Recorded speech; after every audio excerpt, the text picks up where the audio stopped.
This is a full story. Puppy wishes you all a happy and enjoyable story. I performed an emergency rescue on a choking girl on the high-speed train. However, despite performing the Heimlich maneuver and CPR, the girl tragically passed away. Her father grabbed me, accusing me relentlessly, claiming I was an incompetent quack who killed his daughter. I requested an autopsy to clarify the cause, but he quickly cremated her, then stormed into the hospital holding her ashes, demanding $5 million in compensation. Naturally, I refused to pay, and in a fit of rage, he pushed me off the hospital rooftop, causing my body to shatter completely, and I died. When I opened my eyes again, I heard the emergency announcement in the train carriage. Emergency. Emergency. Is there a medical professional on board? Please come to car for immediately, a passenger needs help. The excruciating pain had yet to subside, and I once again heard the urgent broadcast in the carriage. When I opened my eyes, I saw passengers standing and looking around, and the scenery outside rushing by, only then realizing that I had been reborn. In my previous life, upon hearing the emergency medical call, I immediately rushed to car 4. A little girl was flushed, painfully beating her chest. Beside her, a middle-aged man anxiously called for help, saying his daughter had swallowed a juju pit by mistake.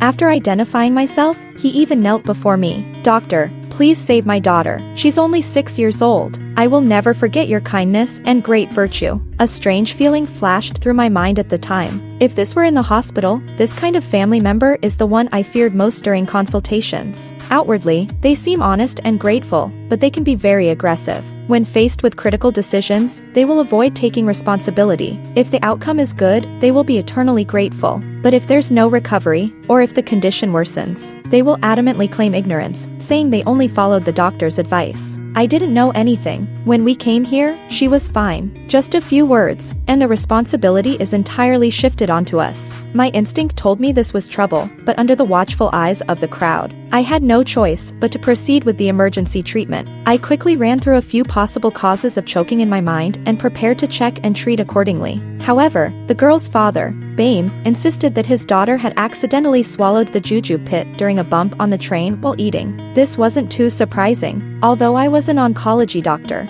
I knew that most cases of children choking were due to accidental inhalation. We had also been trained in basic emergency procedures for such situations. But after several Heimlich maneuvers, the girl didn't expel anything. The choking worsened, and her face turned from red to blue. I wanted to open her clothes to check for other potential causes. However, Bame grabbed my hand and refused, saying, "My daughter is still young. How can she live with so many people seeing her body?" During this brief struggle, the girl had already gone into shock and lost consciousness. I had no choice but to perform CPR immediately. But by the time the high-speed train stopped at the next station and she was rushed to the hospital, she had no vital signs left. After the girl's death, Bame immediately flipped out, grabbing me by the collar and slamming me to the ground. "It's all because of you, you heartless quack.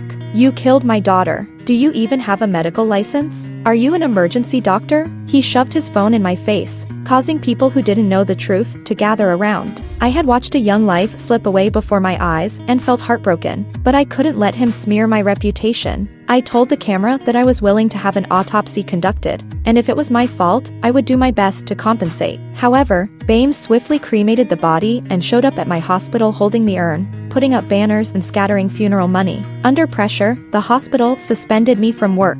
I felt helpless and wronged, refusing Bame's demand for $5 million. He cornered me with a knife and drove me to the rooftop, and when I still didn't relent, he pushed me off the building. My body shattered completely, and I bled to death. He staged the scene to make it look like I had committed suicide out of guilt over the girl's death. The hospital, fearing public backlash, paid him $1 million as a humanitarian gesture. Now, in the train carriage, the broadcast became increasingly urgent. Recalling the tragic outcome of my previous life, I hesitated for a moment, but to my shock, Bame suddenly approached me, carrying his daughter in his arms. "Dr. Haley, please save my daughter." I was stunned. Could he have been reborn as well? In my previous life, after the girl's death, I felt so guilty that I locked myself at home, replaying the events over and over, trying to figure out what went wrong. The only odd thing was that Bame kept saying his daughter swallowed a juju pit, yet there were no fruits on his tray. Moreover, the girl was very thin, and there was an indwelling catheter under her right collarbone,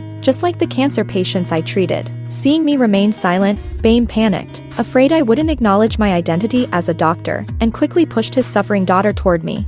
Dr. Haley, I know you're a doctor at the provincial hospital in Heimlich. I've seen your photo on the hospital wall. In that split second, I suddenly remembered seeing him in the hospital before. He had brought his seriously ill daughter seeking treatment, and I was the one who attended to him. The girl's name was Serena, and she had neuroblastoma, already in its terminal stage. Just like now, Baim had begged us to save his daughter. He said he had scraped together 20,000 yuan for treatment, but the money was already spent, and he hoped she could be admitted while he raised more funds. Feeling sympathetic, I considered opening a green channel for her to be admitted, but when I lowered my head to prepare the admission form, I caught a glimpse of something flashing in his bag, and my guard immediately went up. So, I switched to providing him with the green channel waiver form and the informed consent for surgery, carefully explaining the risks involved in treatment, but he didn't even look at them, continuing to flatter me with a smile. Dr. Haley, you're a nationally renowned expert. The doctors in my hometown said only you could treat this condition. I'm not refusing to pay. Once my girl is cured, I'll definitely pay back everything I owe. Please, doctor, have a heart. Isn't it a doctor's duty to save lives? Does not having money mean we can't get treatment? As he spoke, he started to kneel, deliberately adjusting his bag so that the camera captured his tearful face. I realized every word he said was a trap. Ignoring the seriousness of the illness I had explained in detail, that's when I understood he was setting me up. While my assistant was checking Serena's heart rate, I searched for nearby live streams on my phone, and sure enough, Baim's account came up. It was called Fighting Cancer with My Daughter, with millions of followers and over 3 million yuan raised through crowdfunding. He had turned his terminally ill daughter into a money-making machine. I suppressed my sympathy and resisted the urge to drive him out, formally telling him that admission required payment and signing the informed consent. Your daughter's condition is already very advanced, and we can't guarantee a cure. At that time, he left with a look of hatred on his face. Now it seemed he had developed a grudge against me because of that incident. And since his daughter was in the terminal stage and could no longer be used for profit, he had concocted this plan to kill two birds with one stone. Baim was urging me impatiently, but there was a flash of malice in his eyes. No one here could verify his words, and I could deny being a doctor. But looking down at Serena's frail body, already turning blue from lack of oxygen, I softened. It was Baim, the scoundrel, who deserved punishment, not the innocent girl. My thoughts raced, and I ruled out the possibility that her choking was caused by an inhaled foreign object. I am indeed a doctor, and I can try to save her, but without any equipment, I cannot guarantee the outcome. The train car became noisy. So she is a doctor, but she didn't respond to the broadcast until now? She only admitted it after being called out. What a heartless doctor. Doctors these days only care about money. Who would want to handle an unprofitable case? Many people pointed fingers at me, and Baim's expression held a hint of satisfaction and certainty. I spoke again. Also, the child's clothes must be removed for an examination. Just like in the previous life, Baim resolutely refused, citing his daughter's dignity. You can all turn off your phones and stop recording, or even leave this car to protect your daughter's privacy. While explaining the purpose of the examination, I quickly lifted the girl's hem, exposing a small patch of skin. On it were densely packed, bright red rashes, shocking to the eye. No wonder Baim didn't want me to examine her thoroughly. Serena was suffering from an allergic reaction, causing laryngeal edema. It made sense now why, in the previous life, he desperately blocked the autopsy and rushed to cremate the body. What did you give her to eat? I demanded sharply. She wasn't choking at all. You intentionally concealed her condition and delayed treatment. This is murder. I threw the accusation at him, and Baim stammered, claiming he must have remembered wrong. Ignoring him, I asked the train attendant for anti-allergy medication, and after administering it to Serena, her rapid breathing gradually stabilized. Her face, too, went from purple-blue to a healthy flush. Baim snatched Serena away, cradling her as he shouted at me. What kind of heartless doctor are you, lifting my daughter's clothes in front of all these men? She's been exposed to everyone, and some even recorded videos and uploaded them online. You'll be responsible for this. Besides, my daughter is already sick, and I don't even know if the shot you gave her made things worse. If anything happens to her, I won't let you off. Baim, relentless and furious, showed no joy at his daughter's recovery, only anger at his failed plan. I wiped the sweat from my brow and took a sip of water from the attendant before speaking slowly. If you claim you've seen me at the hospital before, then surely you remember that I took your daughter's medical history, right? I distinctly recall you telling me she had a penicillin allergy. Dare you show me what's in your bag? Is there any penicillin-based medication in there? Bame's face turned pale instantly as he clutched his bag tightly. At that moment, the passengers finally understood Bame had been trying to use his daughter to extort me. If his daughter died, he could accuse me of malpractice and demand compensation. If his daughter survived, he could claim the anti-allergy shot I gave her worsened her condition and make me pay for future treatment. The passenger who had earlier berated me for being a money-grubbing doctor turned bright red and apologized to me. He then turned angrily to Bame and said, "You almost had me fooled. Are you even human, using your own kid to scam people?" The train attendant also spoke up to defend me. The doctor used standard anti-allergy medication from the train's first aid kit. We can guarantee the quality of the medicine, and if you have concerns, you can have it tested by the relevant authorities. Seeing that everyone had turned against him, Bame angrily stormed off with Serena in tow. I watched as Serena, weak and frail, staggered behind him. There wasn't a shred of joy in my heart at winning this round. In the previous life, she died in my arms, and I could never get over it. I spent a lot of time investigating her situation afterward. Since being diagnosed with cancer at just over 2 years old, Bame had almost given up on her. It was her mother who ran around borrowing money and even promised Bame to give him a son if he allowed the treatments to continue. Later, Bame saw how some people got rich through live streaming sob stories, and he hatched a wicked plan. He packaged himself as a loving father fighting alongside his daughter against cancer, crying in his videos about how he was willing to sell a kidney to pay for her treatment. Many people were moved by his tears and donated to his crowdfunding campaign, hoping to help with the medical bills. But after raising the money, Bame didn't spend a cent on his daughter's treatment. Instead, he treated her like a money-making machine, forcing her to bow and thank the camera in the live stream despite her frailty. Though I saved her this time, with Bame's twisted mind, I knew he wouldn't stop there. Before he left, he spat venomously at me. "You just wait. I won't let you get away with this." I knew what he was planning, waiting for Serena's cancer to flare up again, then using it as an excuse to accuse me of medical malpractice. Instead of waiting to be attacked, I needed to strike first. The only leverage Bame had over me was Serena's condition. But what he didn't know was that I had already made breakthroughs in my years of research, specifically for treating this type of disease. When we reached the next station, the ambulance called by the train attendant was already waiting.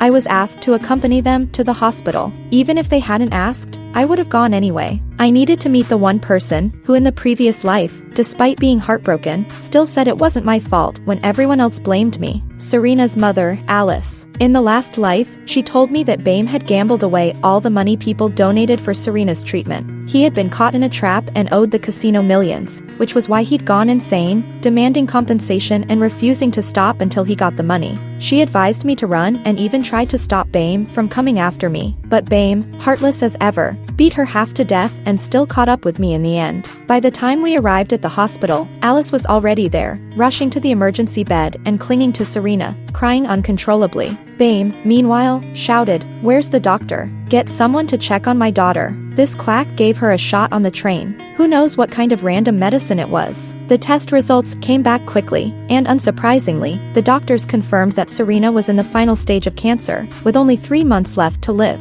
Bame, seeing this as his opportunity to pin everything on me, lunged forward and tried to grab my arm. "You're not getting away. How are you going to pay for my daughter's life?" But before he could get his hands on me, the police who had just arrived intervened. I had already called them when I got off the train. The police took us back to the station for questioning and mediation. I gave a detailed account of the emergency treatment, with the train attendant testifying, and provided the empty anti-allergy medication vial as evidence. But I requested to speak with Alice alone. Alice sat across from me, looking bewildered. I got straight to the point. "I might be able to save your daughter. I'm Dr. Haley from the C-City Oncology Department, and for the past 3 years, I've been researching a treatment specifically for your daughter's condition. The pharmaceutical company I'm working with has already developed a new drug, and it's in the second phase of clinical trials. If you're willing, I can offer your daughter a spot in the trial." A spark of unexpected joy flickered in Alice's otherwise dim eyes, but I was honest with her about all the risks and potential outcomes. After all, this is a global challenge. I can't guarantee the results will be positive.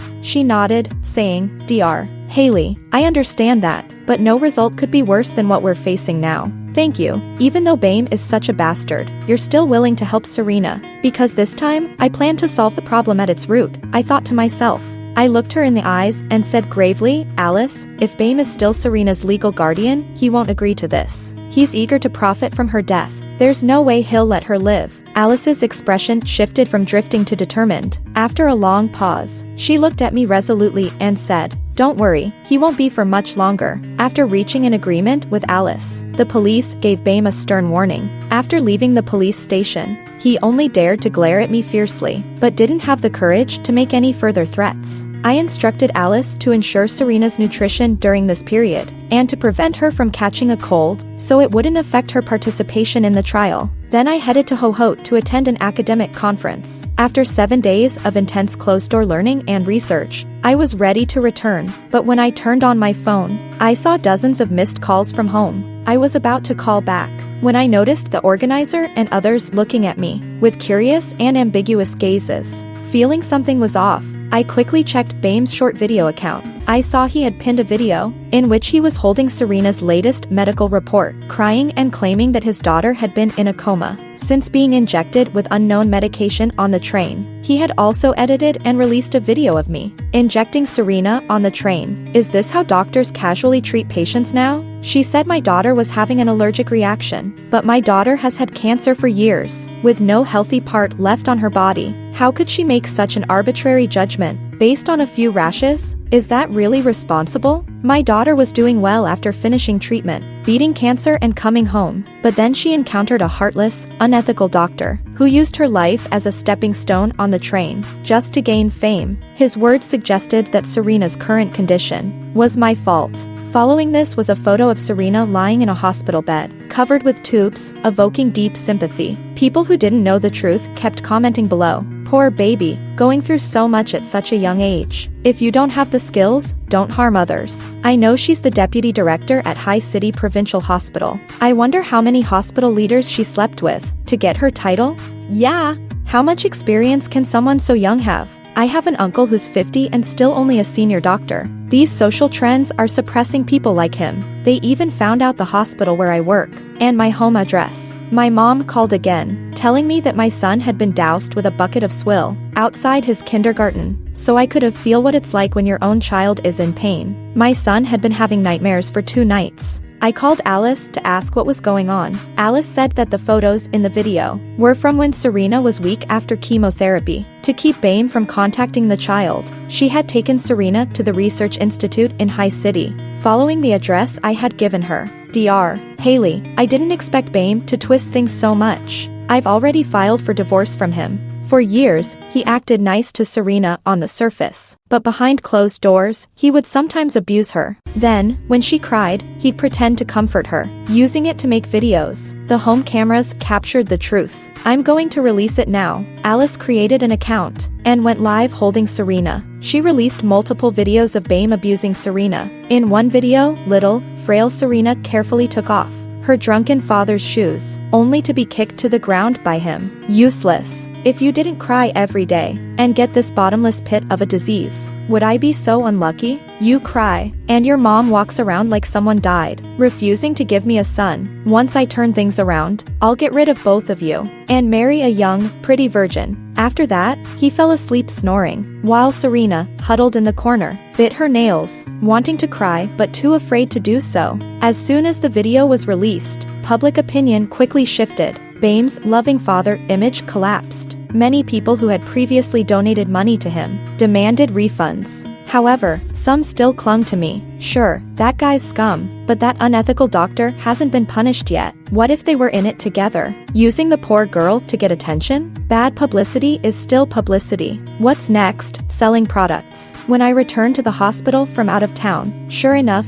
Bame had set up a banner outside. Just like in the previous life, quack doctor harmed my daughter. Give her health back. The only difference this time was that he wasn't holding an urn. He followed the online narrative, claiming that I had contacted him, hoping to stage a rescue scene on the train with his daughter. I admit I was wrong. My daughter's been sick for so long, and I was so frustrated that I drank and hit her. But I never gave up on her. Dr. Haley refused to hospitalize her when I asked. I was out of options. so I accepted her proposal. She said that if she could gain fame as the most beautiful doctor, she'd be promoted to chief physician. If I cooperated with her, she'd treat my daughter. I thought it would just be something simple, like CPR. If I'd known she'd treat my daughter's life so carelessly, injecting her at random, I'd never have agreed. He slapped himself while wailing, sitting at the hospital entrance in tears. It's all my fault. I hurt my own daughter. Now she only has 3 months to live, and this quack doctor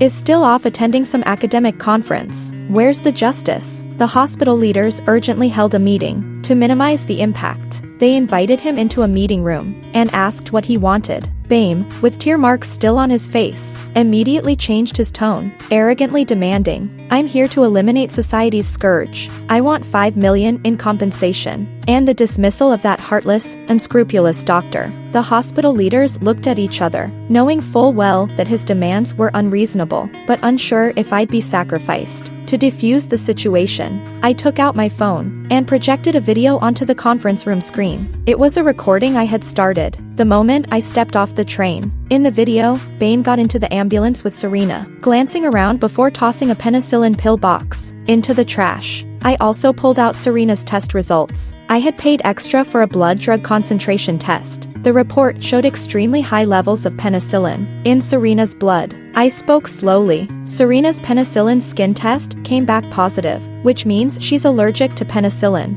I've already sealed that pill box in a bag and handed it to the police. They said fingerprint testing would take 3 days, and now it's been a week. If I'm not mistaken, the police should be on their way by now. Bame's arrogance instantly vanished. He backed up step by step, grudgingly asking, "No wonder the police had me do a fingerprint scan that day. UB*TCH, why didn't you say anything sooner? I won't let you off." I signaled to the security guards at the door to block his escape. Of course, I waited for the evidence to be complete, and I didn't want you to harm Serena. In a fit of desperation, leaving us with no witnesses. Just as I finished speaking, the police arrived with an arrest warrant. The silver handcuffs snapped onto Bame's wrists, and he collapsed to the ground. Due to Alice's testimony, Bame was convicted of child abuse. However, when faced with the fact that he intentionally gave Serena penicillin drugs, causing her allergy, he denied it. How would I know about allergies? Isn't this anti-inflammatory drug the most common? My daughter said her stomach hurt. What's wrong with me giving her some anti-inflammatory drugs? Fortunately, when he came for treatment, I was vigilant in time and asked my assistant to adjust the direction of the camera in the consulting room. It completely recorded my consultation. At that time, I had asked him in detail about Serena's allergy history. In the video, he clearly answered, penicillin. At that time, he just wanted free hospitalization and had no plan to kill his child yet.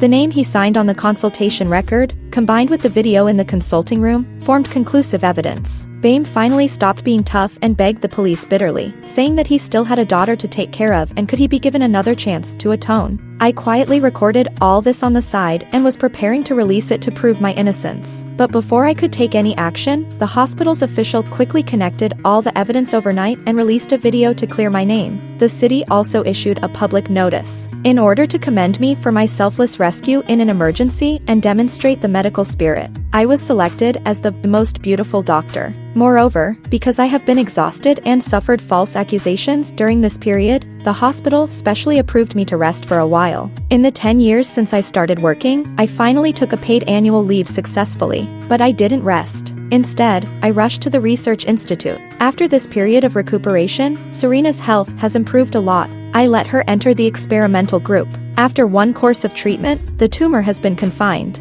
I asked Alice to bring this news to Bame in the detention center. Serena's condition has been controlled, and he has no reason to claim compensation from me anymore. Alice also told me that she has sued Bame for divorce. He has the behaviors of child abuse and gambling, and the court will rule quickly and take effect. Just when everything was about to develop for the better, the police notified Alice that Bame had escaped from the detention center. My heart tightened immediately. Alice and I received an anonymous text message at the same time. "I won't have a good time, and neither will you. You all have to go to hell with me." While the police are vigorously hunting down Bame on the run, Alice and I both understand that he will definitely come for us. His elaborate plan was ruined by me, and his persona has also collapsed. After being released from prison, he will also be chased for debts by people from the casino. Now he hates me the most. I consulted a lawyer, since he didn't cause me any substantial harm. If he is sentenced for child abuse, and Serena doesn't constitute a minor injury, it is very likely that he will only be detained for 10 days or so and then released. In my previous life, he could kill me in a fit of rage just because he couldn't get compensation, not to mention in this life when he was calculated by me and imprisoned.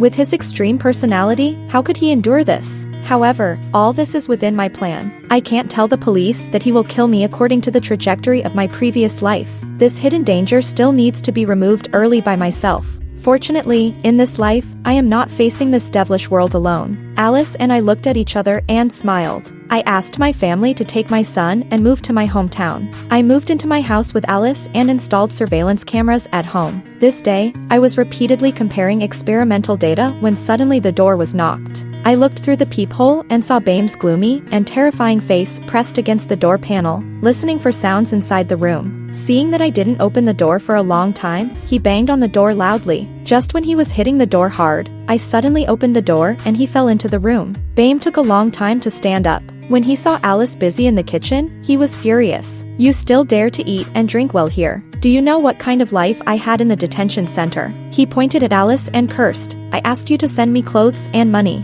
Instead, you sent me a court summons and want to divorce me." Then he rushed towards me again. I quickly hid behind the dining table. He couldn't reach me and could only roar wildly. "It's all because of you, this bitch. If you had let me take Serena to the hospital in the first place, there wouldn't have been all these troubles later. Even if I don't pay when I'm hospitalized, the hospital will naturally cover it. What are you showing off?" A trace of ruthlessness flashed in his eyes, and he directly locked the door. Then, like a cat licking its paws and admiring the mouse under its claws, he looked at me and Alice. The air was filled with the sweet smell of syrup simmering on the stove wafting from Alice. Bame was not in a hurry. He moved a chair and sat at the door, slowly saying, "Today is your death day. I have plenty of time to play with you slowly. Haley, if you had agreed to let me take Serena to the hospital at the beginning, with the new treatment, I could have raised another sum of money on the platform. I wouldn't have been chased for debts and thought of using Serena's life to blackmail you. This is all your fault." Alice was extremely broken down sad. "You beast. That's your own daughter. You have made money with her these years and still want to kill her." Bame said it as a matter of course. "She is my daughter.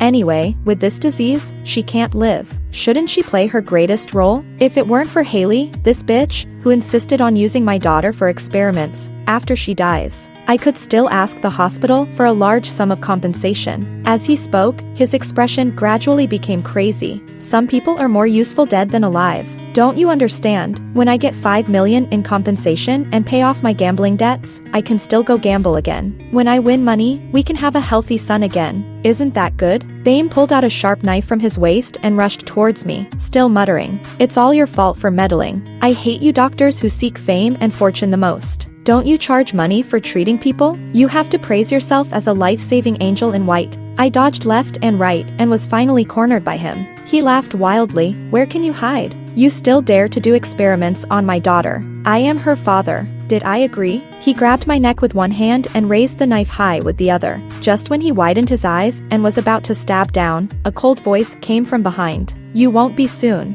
I reached out and pushed against his chest, and with a sudden force, I pushed myself and him half a meter away. A wave of heat rushed over. The sweet smell of burnt sugar that had been permeating the room just now filled my nose strongly, accompanied by several tragic screams from Bame. He desperately tried to scratch the boiling hot syrup on his face, but it was of no avail. The syrup had been simmered by Alice for an hour and was extremely thick. I quickly opened the window. The cold wind blew in, and the sugar coating quickly solidified. Bame's head was covered with sugar coating. Under the translucent sugar coating was a hideous face. The veins on his neck bulged, and his whole body gradually turned purple, and he stopped struggling. Finally, he also experienced the feeling of Serena suffocating to death in the previous life. It's truly retribution. Just at this moment, the police broke down the door and entered. I had already called the police when Bame was knocking on the door. They asked me to hold on for 20 minutes. 20 minutes is enough. When the ambulance also arrived at the scene and struggled to cut off the sugar coating on Bame's head, he had already lost his breath and was completely dead. The police took me and Alice back to the bureau for investigation. I gasped for breath for a long time like I was exhausted before I could stand up. When no one was looking, Alice and I exchanged a glance. Alice and I had the same statement. It was because she felt sorry for her daughter having to take a lot of bitter medicine every day and promised to make candied haws for her. We searched for tutorials on the internet and boiled syrup at home. Who knew that Bame would be so arrogant after escaping from prison and still dare to commit violence and retaliate? The surveillance camera in my house recorded the entire process of Bame's violent act. When Bame took out a knife and was about to kill me, Alice picked up a pot of thick and boiling hot syrup from the kitchen. I pulled him down hard and tried my best to stay away. Even so, a large patch on the back of my hand was scalded. However, finally, the stone in my heart fell to the ground, and I also felt a sense of great revenge. I could leave after giving my statement. Alice had to be left behind for further investigation. I continued to give Serena follow-up treatment. Among the entire experimental group, her effect was the best. After 3 courses of treatment, all the metastatic lesions on her body had disappeared. Even the primary tumor had shrunk a lot. From now on, as long as she has regular checkups, it has reached the degree of clinical cure. Her eyes that were previously blinded due to the optic nerve being compressed gradually regained their brightness. Every day after I came out of the research institute, I would go to the police station to inquire about Alice's result. Fortunately, in the end, Alice was released without guilt on the grounds of justifiable defense. I waited at the entrance of the police station with the already recovered Serena. As soon as Alice came out, Serena threw herself into her arms. The mother and daughter hugged and cried bitterly. After a long time, Alice thanked me in a hoarse voice. "Dr. Haley, thank you. These years, in order to cure Serena, I endured his beatings and scoldings. I originally thought that if Serena was gone, I would definitely die with him. Fortunately, there is you. You saved Serena and also saved me. I held her body as she was about to kneel down in front of me. In this life, I saved Serena and her. But seriously speaking, she also saved me. In fact, as early as when I agreed to give Serena a place in the experimental group, she had already wanted to fight Bame to the death. At that time, she asked me to take care of her daughter and said that Bame could not be allowed to prevent her daughter from participating in the experiment in the name of Serena's father. I stopped her. It's not worth ruining yourself for such a scumbag. It wasn't until Bame was arrested and imprisoned that we formulated a complete plan. Since I have the memory of my previous life and know that Bame will definitely come to kill me according to the trajectory of rebirth, then it's better to turn the tables and kill him instead. I asked Alice to go to the detention center to file for divorce from Bame and tell him that Serena's illness is almost cured. I won't let you use your daughter as a tool to make money anymore. I will remarry with my daughter and live a good life. You can rot here alone. After living together for many years, Alice knows what words can make Bame lose his mind. Sure enough, he escaped from prison. During those days, Alice and I were on high alert until one day after work I sensed someone following me. According to the plan, Alice and I boiled a pot of thick syrup. Ending this nightmare, Serena's test results gave excellent feedback to the new drug. The new drug smoothly passed the clinical trial and was approved for marketing. Many pharmaceutical companies bid to buy the patent. The Research Institute sold it to a pharmaceutical group controlled by a state-owned enterprise through bidding. As the main researcher, I received the first income of 8 million yuan. In the future, with the expansion of market share, there will be a continuous stream of dividends. But I didn't resign from my job at the hospital. After all, saving lives is the original intention of my studying medicine. This day, after finishing seeing patients, I was about to get off work. Dr. Haley, a patient named Sophia, has come for a re-examination. She registered late. Do you think she should come back tomorrow? My assistant asked me as she sorted through patient records. I waved my hand and motioned for her to call the patient in. The door was opened, and Alice led Serena. No, it was Sophia who walked in. I smiled and touched her head. The hair that had fallen out due to chemotherapy had grown back. Everything is normal. Have a re-examination once a year. If there is no recurrence after 5 years, it will be considered completely cured. I said to Alice. Thank you, godmother. I got 100 points in this exam. Mom said that if I can get 100 points every time, I can become a doctor when I grow up and save people like you. Sophia happily held up the test paper high, waiting for my praise. I smiled and took out a candy from my pocket and put it in her mouth. Sophia, you can definitely do it. Godmother is off work. I'll take you to eat delicious food. Alice and I held her hand together and walked out of the hospital. Perhaps it is precisely because I have fulfilled my duty as a doctor that God gave me a chance to be reborn. Until now, I finally understand the meaning of rebirth. The end. If you like Puppy's story, please follow and like it. Updated every morning at 9 a.m.